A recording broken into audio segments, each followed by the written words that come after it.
That was the trailer for Happy Happy Joy Joy, the Ren and Stimpy story, the new documentary, which is now streaming on a variety of different platforms for a nominal fee, about $3 to $6.99 depending on where you rent it. Amazon, Google Play, Vudu, I think YouTube as well. That was the other one. So it is around. You can rent it, and it's a pretty good documentary. The hard part with reviewing documentaries is something I always struggle with, even what am I now, 11 years into reviewing movies? Something I always struggle with documentaries is I got to be careful because like something like the Ren and Stimpy show, like a documentary on that creation, concept alone, I give you 3.5, 4 stars because I'm interested. I'm immediately interested, okay? But I got to look at the larger documentary, how it's edited, how it's paced, how it handles certain things.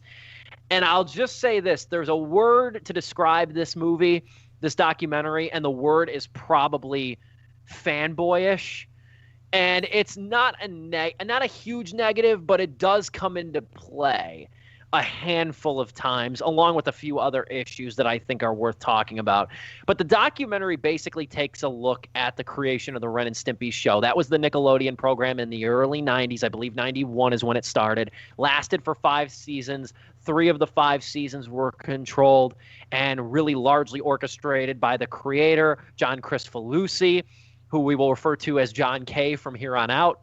But you actually said his name. Yeah, like his last name, as opposed to literally everyone else and the documentary.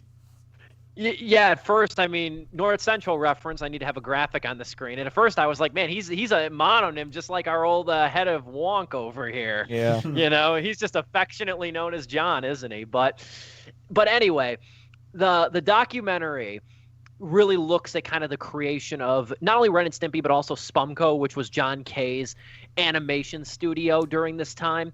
And I really liked in the beginning how it kind of contextualized the landscape of animation at the time of the 80s. Because if you think about it, we don't really talk about 70s and 80s animation a whole lot. I mean, we talk about the early ages of it, like Walt Disney and even Hanna-Barbera, like the 60s and the 50s. But there's like, I didn't even think about it till watching this documentary. There's a good 2-decade gap of the 70s and 80s that we do not talk about. And then you think about the 90s, which ushered in Rugrats and The Simpsons and iconic shows like those. And then it's like, okay, then it's like animation found its way again. Yeah. But it shows you in the documentary how animation was kind of bland and flaccid, for lack of a better term. What were you saying, Joe? Commercialized. I was going to say, yeah, literally, the only time you ever see, like, Transformers or, like, Thundercats, like, stuff like that ever, like, shown in anything, you see it in, like, an 80s, like, movie or TV show in the background of the TV. Like, you never, like, really see, like, you know, like, historians talk about, like, oh, yes, in the 80s, like, of course, you know, these were, like, the most magnificent cartoons of all time. Because, yeah, they were just selling toys. It's essentially what they were. Yeah, they were toy commercials. I mean, but, like, in the 90s, we grew up in a really fun period. Dom, you're a little older than us, so you remember it probably more vividly than we do. We grew up in a really good period of animation, though. Because even as a mid-90s baby, like, I remember Rugrats, Doug, Ren and Stimpy, Cat Dog. Even though Ren and Stimpy, Cat Dog was a little bit before my time, Ren and Stimpy, but I remember it. And I will start this, though, before I turn it over to you guys for general impressions and stuff. Dom brought up a point. He's like, what's our relationship with the Ren and Stimpy show? I watched it a little as a kid. I think I have the first season on DVD, if I'm not mistaken, back home. I believe I do.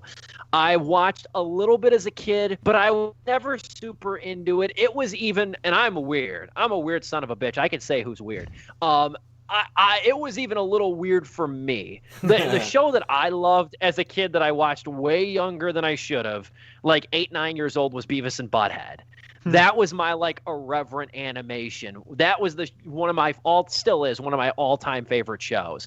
But Ren and Stimpy, though, I watched a little bit of, not a whole lot. Dominic, how about you? Yeah, by the time John K. was terminated from Ren and Stimpy in 92, I was still 2 years out from being born, right? I was born in 94. So by the time I grow up and have object permanence, I saw it occasionally in reruns. But by the time I'm old enough to start, you know, taking notice of animation for real, I'm growing up with basically Looney Tunes in terms of reruns, like on Boomerang and stuff. So I love Looney Tunes. SpongeBob, and Ed Nettie. Ed Nettie was Loved probably it. the crown jewel of what was the new animation at the time on Cartoon Network. I should say SpongeBob was obviously the leader in that network, but for Cartoon Network, it was Ed Nettie for me, and I think that was it's probably gonna be remembered. I think it is now being declared, or the consensus, I should say. The consensus is that Ed Nettie is the winner there, or whatever. I don't know, because it was, I believe, the last major show, network show that was actually hand drawn before everything really started to switch to computers. So that was, and just the uniqueness of it. And with SpongeBob and Ed Nettie in particular, I did not know about Ren and Stimpy's influence that much. So when they mentioned those cut-ins in SpongeBob, where it's like just 3 seconds of something disgusting and really, really detailed, that's all Ren and Stimpy. Or in Ed Nettie, when they have those crazy, unique animations that you'll never see again. Every frame is a painting. That is Ren and Stimpy right there. And there was a dearth for 30 years, as you mentioned, where that was just not a thing. It was all commercialized. It was network sitcoms. It was the freaking Hanna-Barbera Flintstones curse that pervade animation. I'm gonna go on my Hanna-Barbera rant again, so please stop me. But we need this again. No, I'm not going to. But yeah, for me, Ren and Stimpy, I was still I was too late for that really to appreciate it at its prime as it was happening. But I could easily feel its immediate after effects in the shows that followed, in the 10 years that followed its release. 2 pithy points before I throw it over to you, Joe. Number 1, Ed Nettie was amazing. Love that show dearly. And number 2, when they talked about that in the documentary about like the close-ups in Ren and Stimpy, how they pioneered the close-ups of something grotesque and disgusting, I immediately thought of SpongeBob. I immediately thought of that episode with Squidward when he's shopping and he goes, "They have it, canned bread," and it's the whole thing is just the canned bread for like a few seconds. That was the first thing I thought of. Joe, your relationship with Ren and Stimpy. I also want to say I love that Nettie, and to me that has the best animated movie that was on Cartoon Network, the one that ended the show. It was such a perfect ending to Ed and Eddie. But my relationship with it was it's kind of similar to yours, Steve. Nickelodeon, when I was growing up at the time, had 2 networks, and I don't know if they still do it today, but there was Nickelodeon, and then I remember finding the channel. It's Nicktoons, and what it was more of the older 90s run of everything. Even some of their live action stuff too. And I used to flip back and forth between those 2. I would watch Avatar: Last Airbender and SpongeBob on Nickelodeon, and then flip over to Nicktoons to watch Cat Dog and, of course, this show, Ren and Stimpy. I wasn't a crazy fan of it. The only thing I owned from the show was one time I went to the Rolling Stones CD store in downtown Chicago, or wherever it's at. Great store. Great store. Amazing store. Right next to the hip mall. I basically I went there. It was a buy 2 get 1 free sale for CDs on clearance, and I bought a Foo Fighters CD and some other one. I think it was Green Day. And I found a CD of all the Ren and Stimpy songs, and Happy Happy Joy Joy was on there as well. And I bought it, and I was just and I listened to it a few times and whatnot, just because I knew what the cartoon was. That was the only thing I had from this show. Other than that, I was not too attached to Ren and Stimpy at all. I was more of a SpongeBob kid. I was more of an Ed and Eddie kid. That was the stuff I was growing up on. Fairy Odd Parents, all that. Yeah, and good points all around. I did. Yeah, I remember I did watch one episode of Ren and Stimpy, and it was the adult party cartoon on Spike TV. Actually, randomly. Yeah, that's actually why I watched that too, because I remember flipping through and I saw it on Spike as a kid growing up. I was like, oh my god, finally, it's back on. And I remember just watching this ain't Ren and Stimpy. I remember when it premiered.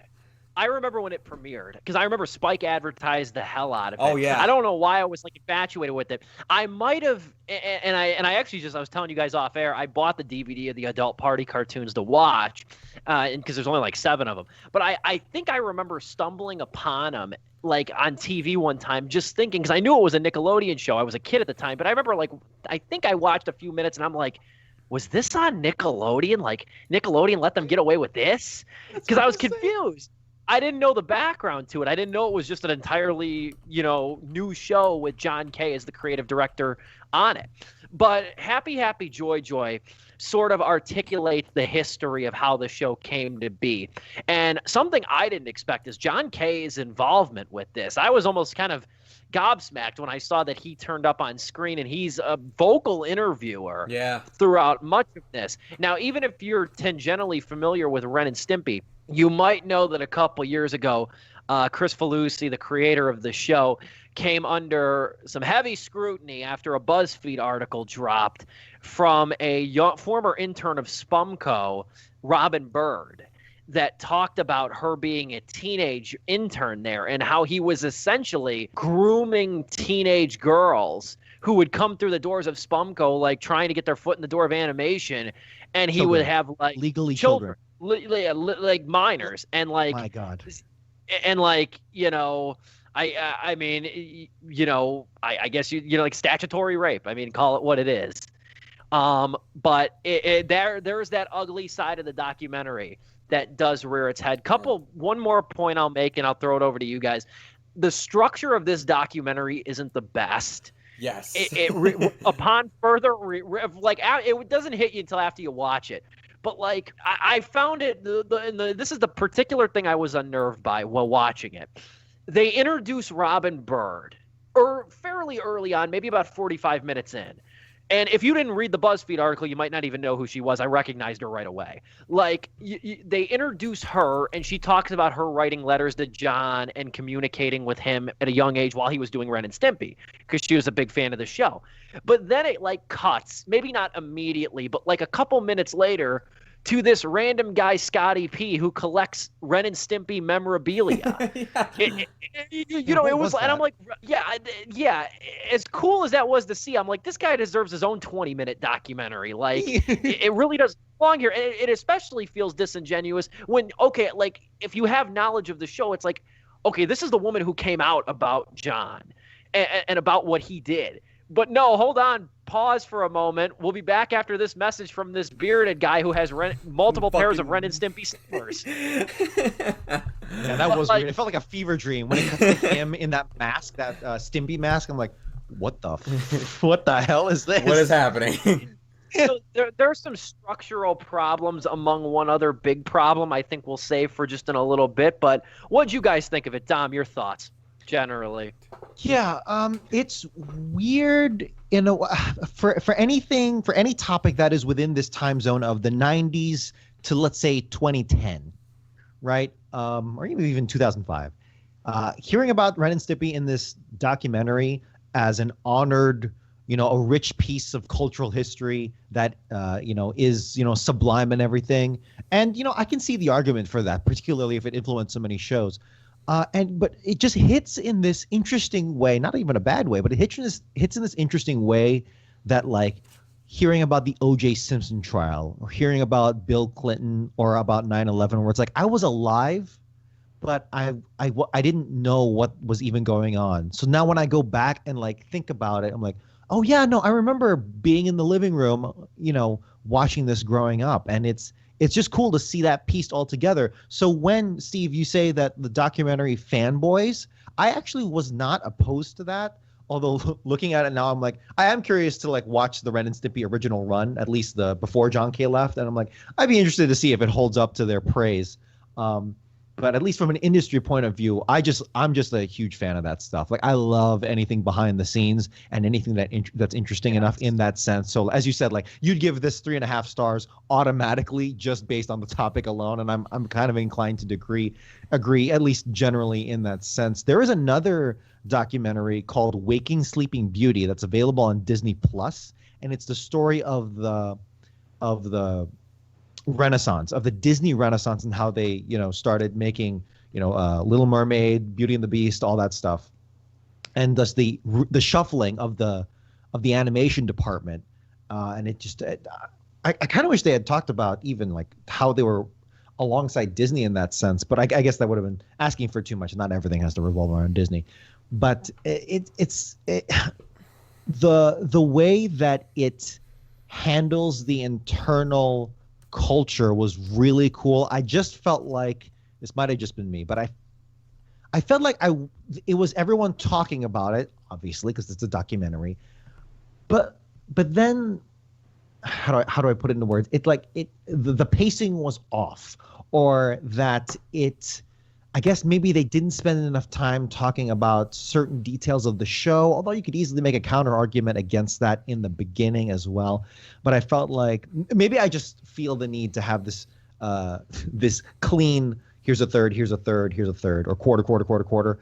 But it just felt like the weight was off, particularly when it gets to the incidents, the statutory rape of Robin Bird and Katie Rice, I think, where like they're talked about. I actually like looked at the timeline. Their stories are not introduced until I think the last eighth of the whole documentary. Like the last the 20 end, minutes. man. Like the 20 minutes of an already fairly long documentary given the subject.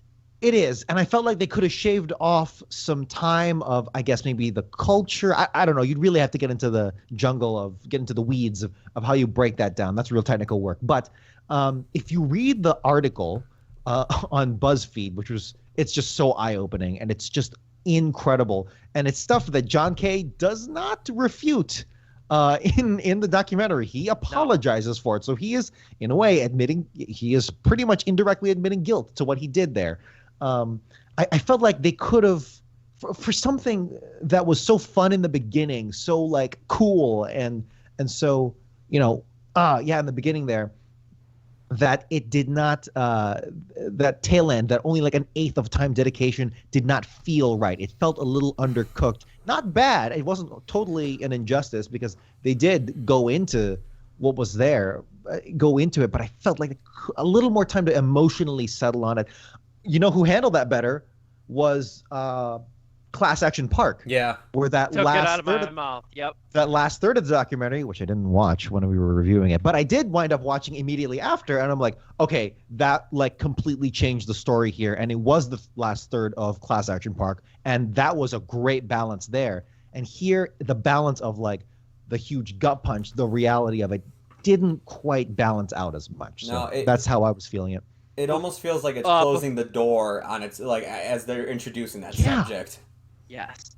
Before we throw it over to you, Joe, I want to say I'll go back after you give your thoughts. I'll talk about why I said the fanboy comment too, because I think it ties into the whole allegations and the controversy, I guess, as you could say that. I'll talk about that after Joe goes. And again, like Class Action Park, going back to that documentary, handled a tonal shift very eloquently and like very germane to the subject, again, about an amusement park. Yeah. It's all fun and games till someone gets hurt. This one doesn't do it half as well. For the record, though, you could kind of see the writing on the wall with Class Action Park. The moment, like, the first ride is introduced, no, someone's going to freaking die. So it kind of did have that going for it.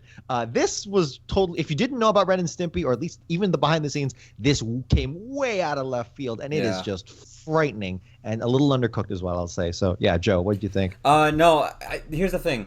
The documentary, in terms of like what it introduces, what it goes over, it's all interesting. There was never a moment I was like, oh wow, like, you know, this is kind of boring. I hope they get on to like a different part about Ren Stimpy's creation and John K. himself. No, everything that they talked about was interesting. It's just scattered all over the place throughout this documentary. There's no like coherent thing to it. I remember there was a point they started talking about the second season and the trouble they were having during that second season and some of the issues happening within the office and between John K. and Nickelodeon and Bob, what's his last name? Bob Camp. And like, you know, they talk about that and all of a sudden they jump back to an episode where there was tension between everybody that was in the first season of the show. And it's just like, okay, why wasn't this introduced when you guys were talking about the first season when the show was created? That way, when you get to season 2, it makes sense why there's like tension in the office now instead of it coming out of completely nowhere. And Steve brought up another good point. There are so many people that are introduced and never heard from again and never really utilized, I think, to their full potential. That super fan that they introduced was pointless. Robin Bird. Yeah, she's introduced very early and then doesn't come in until the movie's basically like wiping its hands clean and about to just walk off stage. And then also his ex-partner, Lynn Naylor. Yeah, Lynn Naylor, like she gets like no time whatsoever. Like she's literally introduced and like you don't even know like they were dating until like a little throwaway line is said by John K. And it's just like, what, they were a thing? And then like as soon as that happened, she's never seen the documentary ever again. And it's just like, well, what the hell? I want to know more about that. What did she think about like his the statutory rape? I'm like, that, which is not an easy thing to approach, but that's the hard work of that's the hard questions that encompasses these things. There's also like a hint from the producers of the show that talk about how like Lynn Naylor was Stimpy and John K was Ren, and their relationship and how he treated her and everything. And it's like they say that one line and it's never brought up again. It's like, wait, no, hold on a second, because like when she's interviewed, it seems like something's wrong with her, and it's just like something seems off about her, just like something seems off about John K. And you just like, why isn't this focused on more? There's so much stuff around there that you're just like, why isn't this like structurally like put together better? Like, and I hate to keep bringing it up like everybody else did so far, but like Class Action Park had an opening. You were introduced to this guy. He was introduced to like an idea that he wanted to do. It didn't happen, so he bought this area. He then made that area into a theme park because during the winter he couldn't use that ski resort that he bought. And then it went from one thing to another, and after seeing all his crazy-ass rides that he made, you're like, how did no one die? Oh, wait, 6 people died at this park? And then it goes into that. Conclusion. Done. It's like, wow. Narratively, as a documentary, it has flow. And it goes by like that. This documentary, it's all over the place, and I honestly thought, like, oh, it's got to be wrapping up soon. No, we had like 45 minutes left. I'm like, Jesus Christ, I thought the documentary's almost over. It feels as long as it is, which is about 106 minutes, about an hour and 46 minutes. And like versus Class Action Park, which is again significantly shorter at like 88 minutes, but it goes by in a blink versus this that's choppy structure to say the least. Yeah, and with Class Action Park, the rides were very easy bookmarks to go along. Yeah. Which granted, Ren and Stimpy. Well, no, actually, Motor World, like you went like that. Yeah, as you mentioned, Joe, Ren and Stimpy it's a show, right? It has episodes and seasons that could easily, that can easily be bookmarks or staging points for checkpoints for us to easily find our place in this story. So it's just amazing that something so fascinating, something so that it hypes up to for good reason, as such a defining moment in kickstarting the industry again, the animation industry into a true art form again. It was just kind of all over the place. It's all over the place. Well, you know what? I guess in a way it mirrors John K's latter half of his life, because the story of John K that is just so obvious and so legendary, so mythical, even without this documentary, even before, is that the story of John K is a lesson in control. And I'm not even talking about the underage thing, but I'm just talking about of how he works as a person.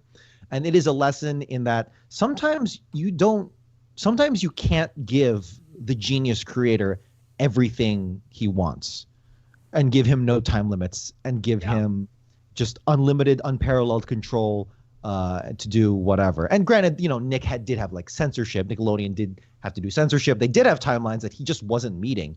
But for the most part, like the genius creator is not always the good guy.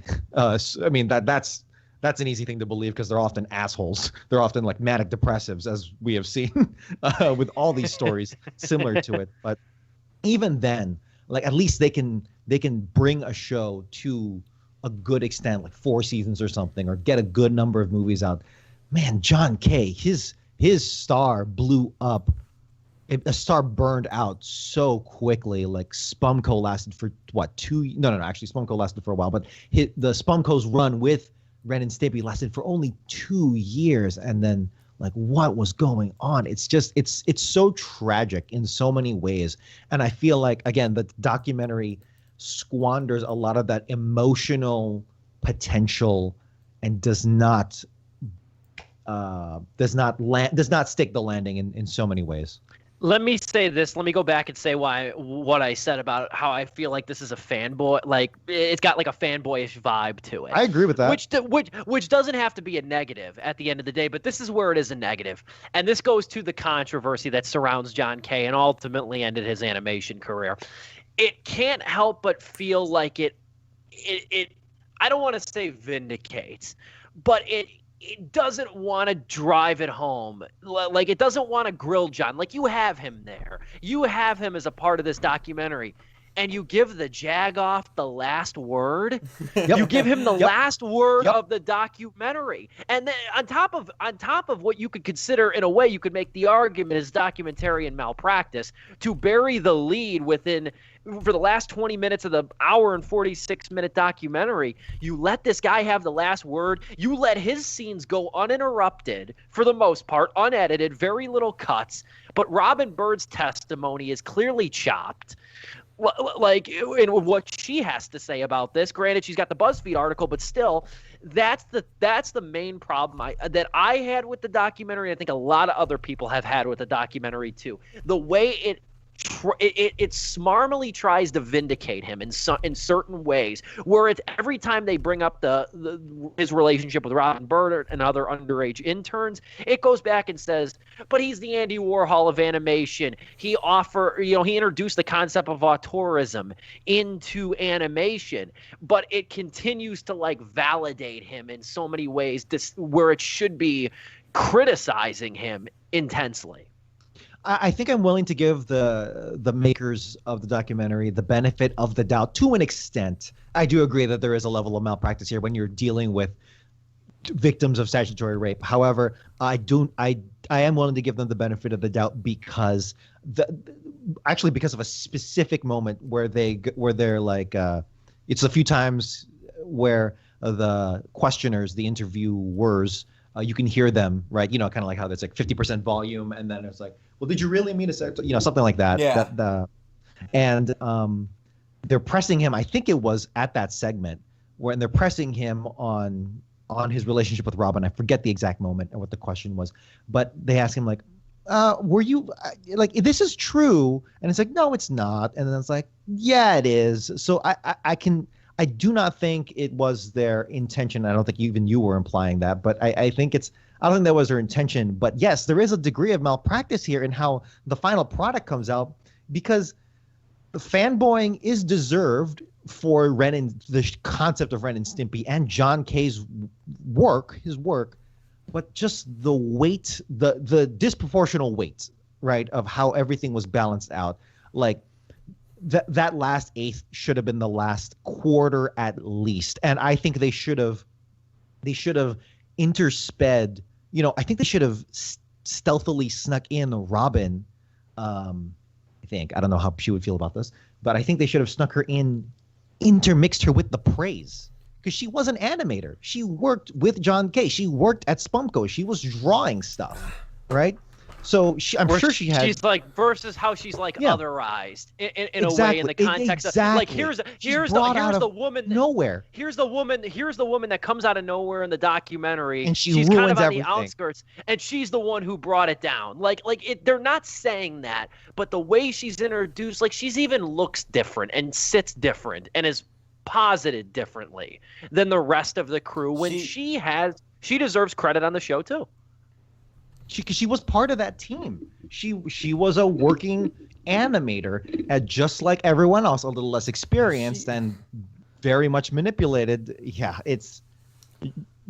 Joe, were you gonna say something? She lived with the dude for how many years? Like, come on. She went to school with him. There's gotta be more to that. Come on, man. John K. visited Katie Rice on her 15th birthday. He admits that. He flew out to her on her 15th birthday. There's an infamous YouTube clip, only I think like 80,000 views. It should have like 5 million. It's called John K. Being Weird, which is a huge understatement, kind of tongue-in-cheek in a way. It's called John K. Being Weird, and it's not even like stealth video or anything. It is an extract of the adult party cartoon DVD extras, where I think it's so the name of the episode was Naked Beach Frenzy. And it's a special thing in the DVD where you see it in the documentary, not the thing, but you see like some like posters this in the documentary. It's a whole 5 minutes, and it's John K. and Katie Rice. I really hope I'm getting her name right, but yeah, talking about how they worked on the show. Oh my God, I just realized the two of them. I don't think they even worked on. Well, I don't know the timelines because the documentary didn't point this out, but they worked on adult party cartoon. They worked on the raunchiest of the raunchiest with John. Jesus Christ. But anyway, this is just processing now. But like, yes, it's they worked on John K without the Nickelodeon filter. This was Spike TV. Oh God. Yeah. It's them introducing the episode, and it's talking. John K is talking about like drawing women's breasts. And like Katie Rice is standing next to him. I think she's 18 at this point, but that don't matter. And like she's clearly uncomfortable, fidgeting. The fact you had to say at this point, like that, like it's just like yeah, like a woman's body shape and how to draw them, and like he's saying like all these things where it's like, oh my God, this is the writing that was all over the wall. It was the wallpaper, and no one. More blame should have been brought upon, I think, the fellow animators, the adult animators, his coworkers. This is exactly what the assistant. Yeah, I was about to say. Is portraying. I stole your future thunder. Julia Garner's character, the assistant, would be an assistant processing these underage interns. This is Bill Cosby and Harvey Weinstein to a T, and it is just disgusting, and the documentary fails to give that its just due. Like nobody went into the break room at Spumco one day and like said to somebody else, why the hell's John getting so close with these 15, 16-year-old girls who are coming in to like have an internship? Like, and nobody gonna talk about this shit? Like, are we not gonna say something? I guarantee you Nickelodeon ain't gonna really take kindly to this. I mean, but. No, you're absolutely right on that. Like I said, I just bought the lost episodes on DVD, so I'll be interested to watch that bonus feature. That'll be an uncomfortable evening at Pulaski Paradise. But happy, joy, though. Kind of going to final thoughts because we do have one more topic. But this is somebody who's always interested in like retro TV and 90s television and animation to begin with. I learned a lot about Ren and Stimpy in this documentary. I cannot fault it for that. There is a lot of good information, even sort of art direction, and again, the idea of auteurism in animation, because it all comes down to that one title card created by John Kricfalusi that they mentioned too, how that was unique. And then they go to show like Fairly Odd Parents, Butch Hartman, Danny Antonucci is the creator of Ed, Edd n Eddy, Steven Hillenburg, SpongeBob. All those shows were influenced in some capacity by Ren and Stimpy's daring art design and animation techniques. And the documentary does a good job at illustrating that.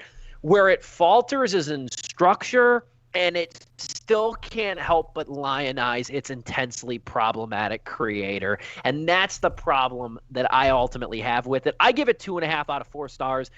I could even live with sort of the lionization of the creator in the regard that this is a documentary about the history of the show. I could live with it, but also part of the coffin ceiling nail with that is really the lackluster structure that Happy, Joy demonstrates throughout much of the documentary, especially as it goes on. So it's 2.5 out of 4 stars for me. Give your final thoughts fairly quickly. Dominic, I'll start with you. Yeah, Happy, Joy. It will be an important piece of animation history, and as someone who loves that stuff, I was very partial to it and kind of hyped it up a little bit in my head. I didn't even, again, I did not watch the original Ren and Stimpy cartoons, except for that one adult party cartoon on Spike TV with the bumpers of that wolf, that animated wolf in a suit holding real life girls, and it was really weird. Spike TV is like trash. It's pure trash. It's Toxic Paramount trash. Network now. I don't know if you knew that. I don't know if you knew that. Soon. Talk about that soon. But it's all over the place in a bad way, and it's, like I said before, it's a lesson. At the very least, the story of John Kay is told, and the main points do come across sufficiently enough, and it ultimately comes down to a lesson in control of how to make up. Sometimes the genius artist is not the one who was wrong. Sometimes he just doesn't do a good job. He doesn't have the right stuff to make a team happen and to make a project truly last. Because he ain't worked much since Ren and Stimpy. But ultimately, the biggest injustice of this documentary film has to come with its disservice of what is so much there. BuzzFeed doing so much of a better job in exposing this stuff than a documentary. And I love my indie documentary makers. So, I'll give the last word, at least in my review, to Robin Bird, where she says that, hey, she essentially says it's okay if you still like Ren and Stimpy. So she gives the go ahead. It's fine. It is good. It is good art. It's important. So she's not hating on that. But she does say, and I am quoting this: pain can create great art, but you don't have to keep inflicting pain. That is so pivotal for anyone who's hoping to lead a team in any capacity or make anything creative. You don't have to keep inflicting pain. I got to give it 2 out of 4 stars because there was so much there. But Joe, send us home on this one. I'll just make it quick. Yeah, the documentary, it covers a lot of interesting things. It just scatters them all over the damn place, like we've been saying. There was never a moment that I thought wow, this is really boring. Except the superfan moment. The superfan moment was a bit boring. It was like, why the hell are we even here? Other than that, though, I mean, it shows, why this show has influenced so many other shows. It shows, how John Kay really put together this, rebellious team of animators that went on to Nickelodeon with Spunko and everything, and how this team was, very talented, and, how he truly did see something special in each one of them and whatnot. It showed, how, John Kay can be this leader, and then immediately showed how John Kay can also just be the most complete, biggest douchebag of all time. For me, though, I mean, like I said, it's just all over the place. For that, I'm with Dom. It's a 2 out of 4 star film for me. I hate to say that because it's just hey, these are independent filmmakers and everything, and it's great that they won all these awards at all these film festivals for this documentary. That's great for them. I wish the best of luck for them when it comes to any future documentary they want to do. But guys, you gotta find a structure next time, man. I don't know if you were trying to copy Ren Stimpy of how chaotic it is with your documentary, but it did not gel like that at all. So 2 out of 4 stars for me. And that's happy, joy. Great review, guys.